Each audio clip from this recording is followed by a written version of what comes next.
If it seems sometimes there's no end to elections around here, it's because, well, there's no end to elections around here. Virginia is one of the few states that has elections every year. We just came through the presidential and congressional elections. We're headed toward the gubernatorial and legislative elections. But there will be an in-between election, actually perhaps three in-between elections. One of them could maybe perhaps tip the Virginia Senate from Democratic to Republican control.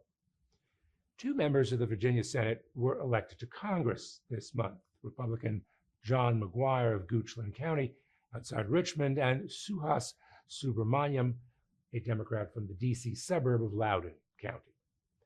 McGuire will represent the very red 5th District. It extends from Charlottesville south to the Virginia and North Carolina line.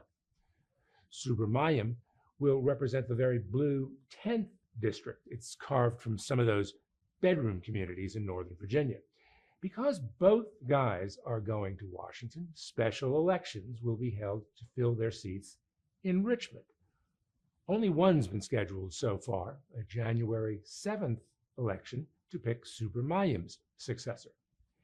It's getting a lot of attention because the congressional election didn't get much attention from Democratic voters, that is. This has Republicans believing they have a shot at flipping a Democratic seat. If they do, that would eliminate the Democrats' 21-19 edge in the Senate. The Senate would then be evenly split, 20 Democrats, 20 Republicans. But Republicans would have nominal control. That's because the Senate's presiding officer, its tiebreaker, is the Republican Lieutenant Governor, Winsome Earl Sears. She's also a candidate for governor and looks to be unopposed for the party's 2025 nomination. With the Senate kinda, sorta in Republican hands and Democrats still controlling the House of Delegates, things could be very different at the state capitol, especially for Governor Glenn Youngkin. He's a Republican who's seen big chunks of his conservative agenda trashed by Democrats. A divided legislature might be more accommodating of Youngkin, and he could use a win or two in the 2025 legislative session. It'll be the last session of his non-renewable 4-year term as governor. It's when the legislature often pays little attention to a governor.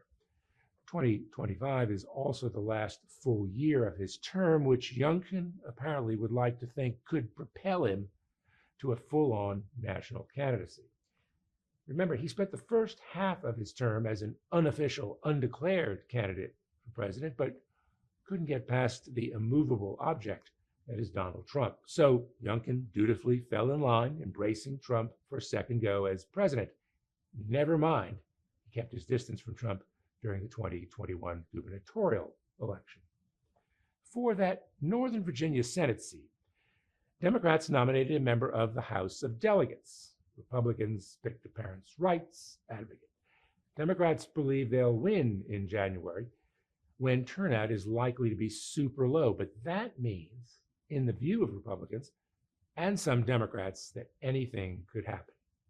Plus, the lower margins this year for victorious Democratic candidates in, for example, Loudoun County, suggest Democratic enthusiasm may be lagging.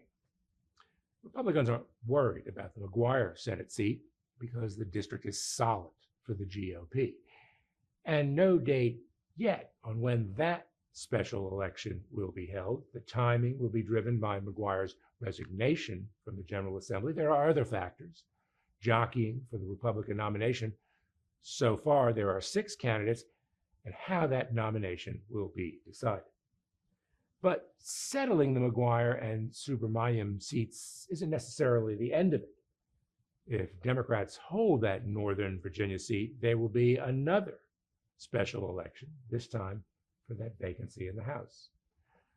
Elections every year and a few in between. For the Richmond Times-Dispatch, this is Jeff Shapiro.